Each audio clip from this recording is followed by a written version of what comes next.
அன்பான உலகத்தில் உள்ள அனைத்து மக்களுக்கும் வணக்கம். இப்போது நாம் பார்க்கக்கூடிய செய்தியானது, பொறுமை குறித்து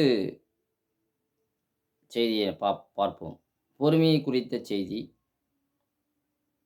2 பேதுரு 3ஆம் அதிகாரம் 9ஆம் வசனம் கூறுகிறது, தாமதிக்கிறார் என்று சிலர் எண்ணுகிறபடி, கர்த்தர் தமது வாக்குத்தத்தத்தை குறித்து தாம தாமதமாய் இராமல், ஒருவரும் கெட்டுப்போகாமல் எல்லோரும் மனம் திரும்ப வேண்டுமென்று விரும்பி, நம்மேல் நீடிய பொறுமையுள்ளவராய் இருக்கிறார்.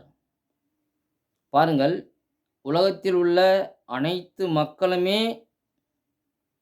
தேவனை நோக்கி பார்க்க வேண்டும் என்று தேவன் பொறுமையாக இருக்கிறார். உங்களுக்கு புரிகிறதா? பொறுமை என்பது எவ்வளவு அழகானது, அற்புதமான வார்த்தை. அந்த பொறுமையை நீங்கள் அறிந்து கொண்டு, தெரிந்து கொண்டு, தேவன் ஏன் பொறுமையாக இருக்கிறார் என்று நீங்கள் புரிந்து கொள்ள வேண்டும். ஏனென்றால், இங்கே ஒருவருமே கெட்டுப்போகக்கூடாது, அனைவருமே மனம் திரும்ப வேண்டுமென்று தேவன் விரும்புகிறார். ஆனால் நீங்களோ தேவனுக்கு விரோதமாக அநேக தவறுகளை செய்து கொண்டு திரிந்து கொண்டு இருக்கிறீர்கள்.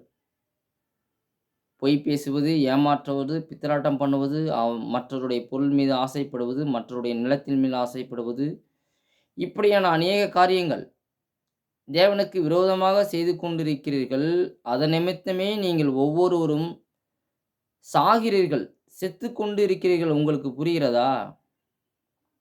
மனிதனுக்கு ஏன் சாவு வருகிறது என்றால், அவன் நன்மையை செய்வதால் அவனுக்கு நிச்சயமாக சாவே வராது. ஆனால் அவன் ஒவ்வொரு விஷயத்திலும் பணத்திற்காகவே அல்லது பொருள்களுக்காகவே அல்லது நிலங்களுக்காகவே தவறு செய்து கொண்டிருக்கிறான். இப்படி செய்வதால் தான் தேவன் அவர்கள் மீது கடுமையான கோபம் கொண்டு அவர்களை தேவன் சாகடிக்கிறார். நீங்கள் பொறுமையாக அனைத்து காரியத்திலும் நீங்கள் பொறுமையாக இருந்து பொறுத்து கொண்டு, நமக்கு நன்மை நடக்கும் என்று நீங்கள் பொறுமையாகத்தான் இருக்க வேண்டும். அவசரப்பட்டு அநேக தவறுகளை செய்து கொண்டு தேவனுக்கு விரோதமாக பாவத்தை செய்து கொண்டு இருந்தால் தேவன் உங்களை நிச்சயமாக தண்டிப்பார். அது ஒரு கல்லை மண்ணை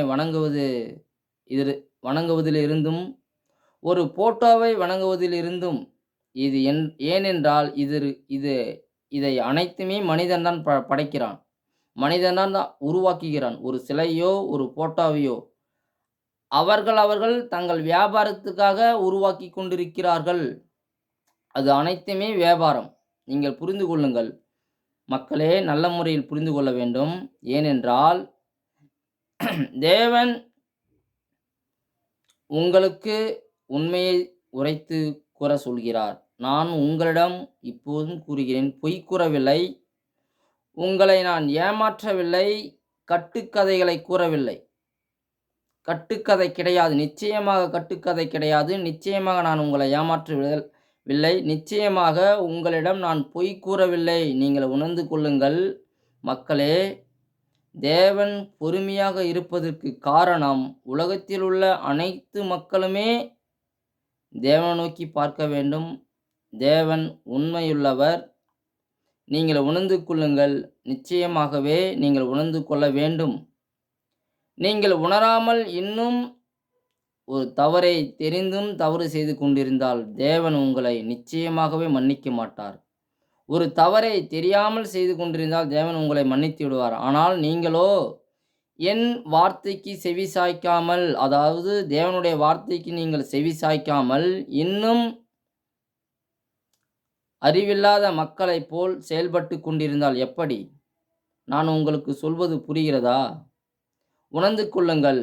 தேவன் பொறுமையாக இருப்பதற்கு காரணமே, நீங்கள் உலகத்தில் உள்ள அனைத்து மக்களுமே தேவனை நோக்கி பார்க்க வேண்டும். ஒருவர் கூட மிஸ் ஆகக்கூடாது. இது என்னுடைய ஆசையும் கூட, தேவனுடைய ஆசையும் கூட. இப்படியாக இருக்கும்போது நீங்கள் தேவன் பொறுமையாக இருக்கிறார் என்று நினை நினைக்க நினைத்து கொண்டு இருக்கிறது எப்படி? பொறுமையாக இருப்பதற்கு காரணம், உலகத்தில் உள்ள அனைத்து மக்களுமே தேவனை நோக்கி பார்க்க வேண்டும். பாருங்கள்,